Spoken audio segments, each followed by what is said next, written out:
नमस्कार, मैं हूं शिवांगी सिंह। एसआरबी न्यूज के इस खास बुलेटिन समाचार दुनिया में आपका स्वागत है। आज समाचार दुनिया में होगी दुनिया भर की अहम खबरों की बात और साथ ही होगी कवर स्टोरी पर चर्चा, जिसमें जानेंगे कि क्यों पीएम मोदी के बांग्लादेश 2 दिवसीय दौरे के बाद हो रहा है विरोध प्रदर्शन और किसका है इस दंगों के पीछे हाथ। लेकिन सबसे पहले डालते हैं सुर्खियों पर नजर। बांग्लादेश में विरोध प्रदर्शन, दंगे में हिफाजत-ए-इस्लाम के समर्थकों का हाथ। सुपरस्टार रजनीकांत को नवाजा जाएगा दादा साहब फाल्के अवार्ड से, प्रकाश जावड़ेकर ने किया ऐलान। वाराणसी में 125 कोरोना पॉजिटिव नए केस आए सामने, सर्वर डाउन होने के कारण नहीं हो पा रही थी डाटा एंट्री। इन अहम खबरों पर हम करेंगे चर्चा, लेकिन सबसे पहले कवर स्टोरी पर होगी बात। आज कवर स्टोरी में डालेंगे बांग्लादेश में हुए दंगों पर नजर। प्रधानमंत्री नरेंद्र मोदी के 2 दिवसीय बांग्लादेश दौरे की वजह से बांग्लादेश में विरोध प्रदर्शन शुरू हो गए। इन दंगों में करीब 1 दर्जन लोगों की जानें जा चुकी हैं। आइए देखते हैं इस पर एक रिपोर्ट। 26 मार्च को प्रधानमंत्री नरेंद्र मोदी 2 दिन की यात्रा पर बांग्लादेश पहुंचे थे, लेकिन उनकी इस यात्रा के खिलाफ बांग्लादेश में विरोध प्रदर्शन शुरू हो गया। इस दंगे में लगभग 1 दर्जन लोगों की जान चली गई। दंगे में प्रदर्शनकारियों ने बांग्लादेश के पूर्वी जिले ब्राह्मणबाड़िया में ट्रेन, सरकारी दफ्तरों और कई मंदिरों को निशाना बनाया। इन हिंसक विरोध प्रदर्शनों के पीछे कट्टरपंथी इस्लामी संगठन हिफाजत-ए-इस्लाम के समर्थक का हाथ है। दरअसल बांग्लादेश की आजादी की 50वीं सालगिरह पर पहुंचे पीएम मोदी की यात्रा का विरोध करने वाला हिफाजत-ए-इस्लाम पिछले कुछ वर्षों में मजबूत हुआ है और बांग्लादेश में उसका सियासी तौर पर दबदबा भी काफी बढ़ा है। धर्मनिरपेक्षता की वकालत करने वाली बांग्लादेश की प्रधानमंत्री शेख हसीना की पार्टी आवामी लीग से इस संगठन का 36 का आंकड़ा रहा है। महिलाओं के अधिकारों को लेकर बिल हो या बांग्लादेश में धर्मनिरपेक्षता की बहाली को लेकर संविधान में संशोधन का मसला, हर मौके पर ये संगठन शेख हसीना की सरकार के फैसलों के विरोध में खड़ा नजर आता है। आपको बता दें कि खुद को इस्लाम का रक्षक मानने वाले संगठन हिफाजत-ए-इस्लाम की स्थापना 2010 में की गई थी। ये संगठन अपनी मांगों को लेकर हिंसक विरोध प्रदर्शनों का सहारा लेता रहा है।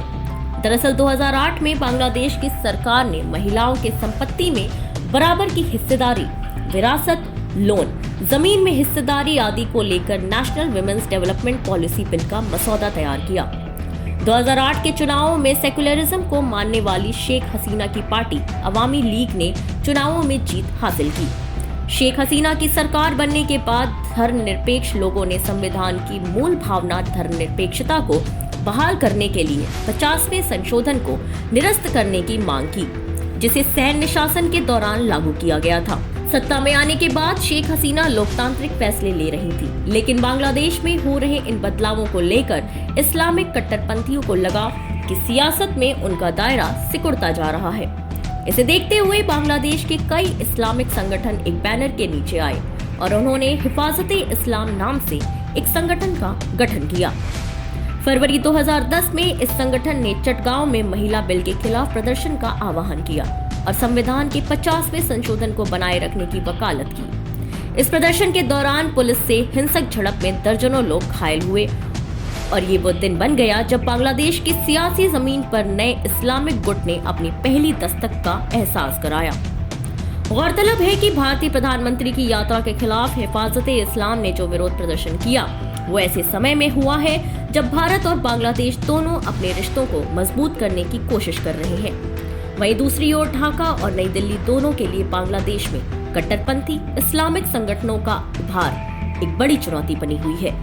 Special desk SRB news. Cover story के बाद वक्त हो चला है एक छोटे से ब्रेक का। मिलते हैं एक छोटे से ब्रेक के बाद।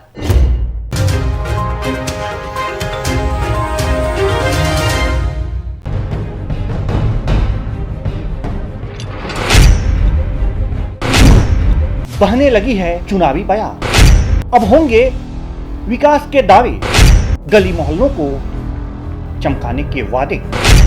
हर दावों और वादों की आईबीएन भारत करेगा पड़ताल, क्योंकि आप बनाने जा रहे हैं गांव की सरकार।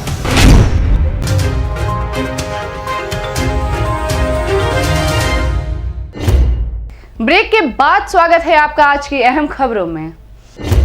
साउथ फिल्म इंडस्ट्री के भगवान माने जाने वाले सुपरस्टार रजनीकांत को जल्द ही दादा साहब फाल्के अवार्ड से सम्मानित किया जाएगा। केंद्रीय सूचना और प्रसारण मंत्री प्रकाश जावड़ेकर ने गुरुवार को ये ऐलान किया है।